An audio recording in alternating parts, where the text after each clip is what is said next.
Right, here I am, making a bit of a dessert. I've got to clean myself down. Just been having me tea, so that's probably a bit of chilli on there.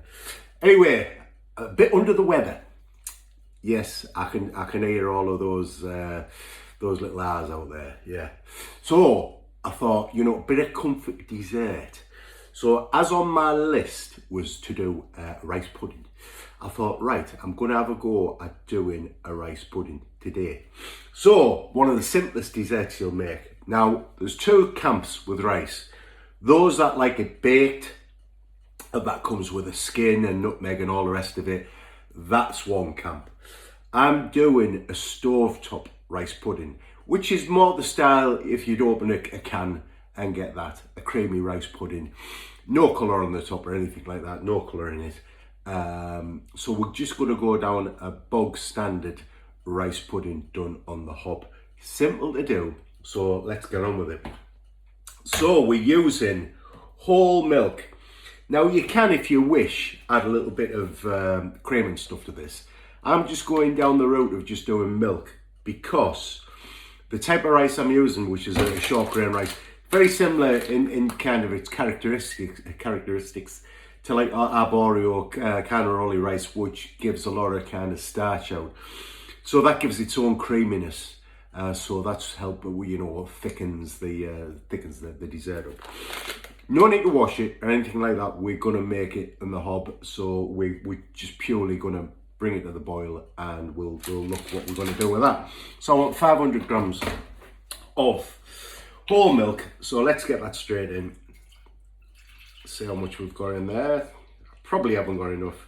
I think I've got another one out there just in case. But I'll tell you what, you would think, look at that, 500 grams exactly. Hey, how about that then? So at least something went in my favour this day. Yeah, must because I've got a bit of cold. Right, so what we're going to do to that, we're going to add some sugar. Now I've made this before once, and I think I added about 35 grams of sugar, and I thought, you know what, it's possibly just a tad on the sweet side, so I'm going to reduce it, and I'm going to put 30 grams in. Now it's up to you. You could decide to say, well, you know what, I don't like things, and this is what I always recommend to people when you're trying things. That I've done it before, so I know what to expect. But you might be thinking, well, I don't want it too sweet. Well, why don't you start by putting 25 grams in? And then add, it's different when you're baking something like in the oven that's part of a recipe. This is something like with cooking, which you can just add a little bit more, or you can't take it out. That's the issue. So it's always better to add a little bit under, taste it and add is the way to go. But I'm going to go 30 grams. Because, like I say, I know what to expect with this. So it's dead easy. Let's 14. Let's keep my eye on this because I don't want too much in. 27, 28. Let's get that right. Because, like I say, I did go 35 grams, and it was a little bit on the sweet side. So 28, 29. Come on. With what's left on the spoon, that'll go to 30, that's fine. So all I'm going to do is I'm going to bring that up to temperature as we speak. Just be careful. One of the things that adding sugar to milk when it comes up, it stops it boiling over or reduces the chance of it boiling over. So it's just a little tip. On the thing of sugar, I've used Demerara there. So you might think, why not just use like white sugar? Well, you can do. The only thing Demerara sugar adds is a bit more flavour. So certain things sugars have more characteristics flavour, like more kind of toffee molasses flavours. If you especially go with like dark brown sugars and things like that. So they all bring a little bit of something to the party. And you kind of just got to think, right, what am I looking for? What am I after here? And don't just always go down the road of, yeah, I'm just going to use white sugar, because there's plenty of sugars out there. They all do a little bit different. They all, like I said, bring a little bit extra to the party, which we like. We like people to bring things to the party. So I'm going to keep my eye on that. Now the next thing I'm going to do is I'm going to weigh some rice out. This is so simple, absolutely so simple. The only issue with this particular dessert is you've got to keep an eye on it, which I'm going to come to. So I want 75 grams of, I'm using rice pudding rice. It's just the stuff in the packet, but like I say, it is a basic short grain rice that will release some starch, like your risotto type rice when it cooks, but it's the sweetened version. Well, this is not sweet.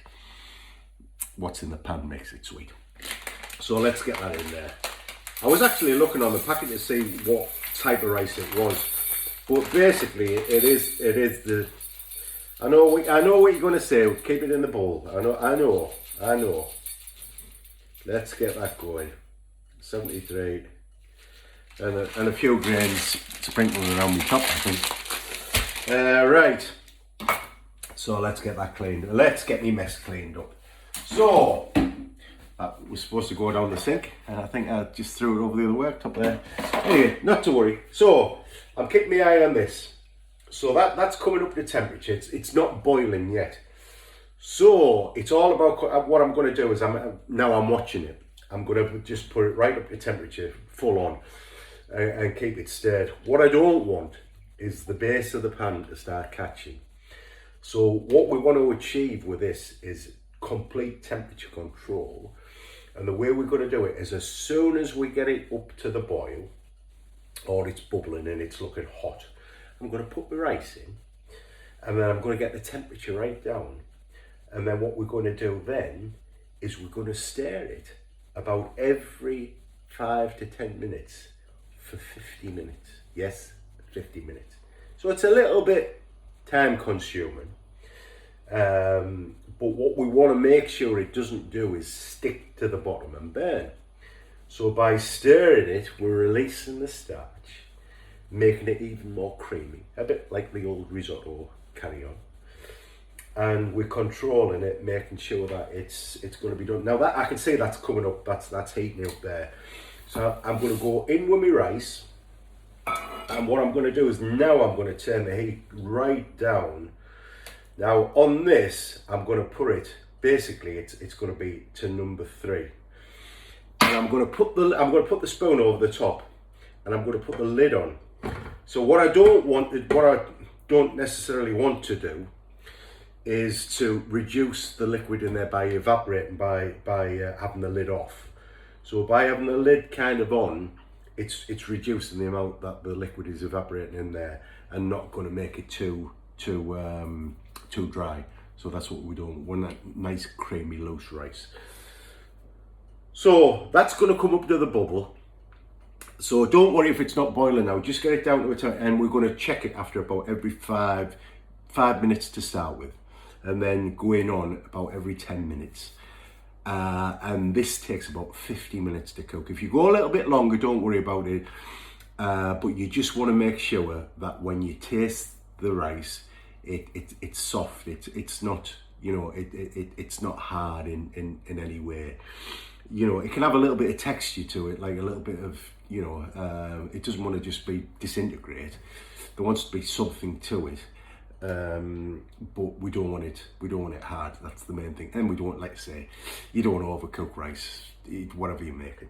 So that's what we're going to do. I'm not coming back to you every 10 minutes because you'll be bored sick at the end of it. We're going to come and see the end results. So what we're going to do at the end is we're going to finish it. How we're going to finish it? Teaspoon of vanilla paste. Get that in there. And then that's how it is done. And in the meantime, I'm going to make a little blueberry compote to go on top, and maybe some toasted nuts, since I'm not feeling too well. See if it'll pick me up. That's what I'm hoping for. Any excuse, but I think it'll do the job, because I'm not very well. Not very well. Anyway, so I'm going to set my little timer going for 50 minutes. Keep my eye on the clock, and every 5 minutes or so, I'm going to come back, give it a stir. And then after you've done that about 2 or 3 times, you should be all right for about every 10 minutes. I wouldn't leave it much more than that, because it can start clumping at the bottom. You don't want that. So what you're trying to achieve with this is it's going to be just a gentle blip, and that's just in the middle. You'll see it just bubbling away nicely in the middle. That's what you're looking for. and then you know you've got control of it. So that's that. We'll come back. I know what I've got to set to there is the right temperature, but you might have to work out on yours what it is. So you might have to watch it a bit longer than I do, or get it to the boil first, then watch it. But that's that. We'll come back when it's done, get some vanilla in there, and I might show you just a bit of a blueberry compote that I've going to do with some frozen blueberries that I, funnily enough, are frozen. Yeah, that's why they're frozen blueberries. So we see you soon. So watch what you're doing. Bye for now.